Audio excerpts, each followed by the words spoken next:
지난해 새 임대차법 시행 이후 같은 아파트, 같은 면적에서도 전셋값이 수억 원씩 차이 나는 경우가 많습니다.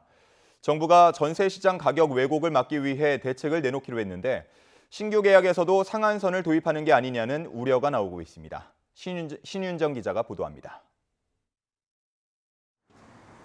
지난달 거래된 서울 강남구 음마아파트 전용 76제곱미터 전셋값을 보면 같은 면적이 맞나 싶을 정도로 들쑥날쑥합니다. 최고가는 9억 원, 최저가는 4억 3천만 원으로 2배 넘게 차이 납니다. 두 가격의 중간 수준인 7억 원 안팎의 거래도 눈에 띕니다. 계약갱신 청구권과 전월세 상한제 시행 뒤 굳어진 전셋값 2중 현상을 넘어 3중 현상까지 나타나고 있는 겁니다. 기존 세입자가 저렴하게 계약을 갱신하거나 수억 원 오른 값으로 신규 계약하는 경우에 더해 집주인과 중간값 수준의 인상에 합의하는 사례도 잇따르고 있는 것으로 보입니다. 미리 임차인이 제시를 하는 경우들이 있어요. 거기에 맞춰서 해주겠다고. 그렇게 하면 재계약을 해가지고 사시는 분들도 많이 있어요. 정부는 새 임대차법으로 임차인의 주거 안정성이 높아졌다고 평가하고 있지만 갱신에 성공한 세입자라도 2년 뒤 전셋값이 급등할 수 있고 중간값에 계약한 집주인과 세입자는 추후 갱신권 사용 여부를 놓고 분쟁할 우려도 있습니다.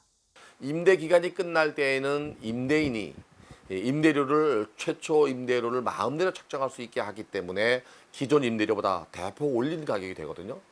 결국에는 이렇게 이제 2중 가격, 3중 가격이 생기면서 전세 가격이 상승하게 되면 그 피해는 결국에 서민들이 질 수밖에 없습니다. 정부 역시 전셋값 이중 현상을 임대차 3법의 부작용으로 인정하며 해결책을 내놓기로 한 상황. 갱신 계약과 신규 계약 간의 격차도 확인되는 등 시장의 전문가, 연구기관 등과의 의견 수렴을 거쳐 연말까지 최대한 강구해 나가고자 합니다. 이를 두고 신규 전세 계약에도 상한선을 두는 게 아니냐는 우려 섞인 전망이 나오고 있습니다. 신규 전세 계약에도 상한제를 적용하는 등 규제도 동시에 내놓을 가능성이 많은데 전세 물량이 더 줄어들게 되는 전세에서 월세 전환을 더 부추기는 부작용이 나타날 수도 있습니다. 매물 부족으로 인한 전셋값 고공행진이 이어지고 있는 가을 이사철 전세 시장. 가격 왜곡 현상을 잡기 위해선 또 다른 규제보다는 기존 임대차법의 꼼꼼한 보완이 절실해 보입니다.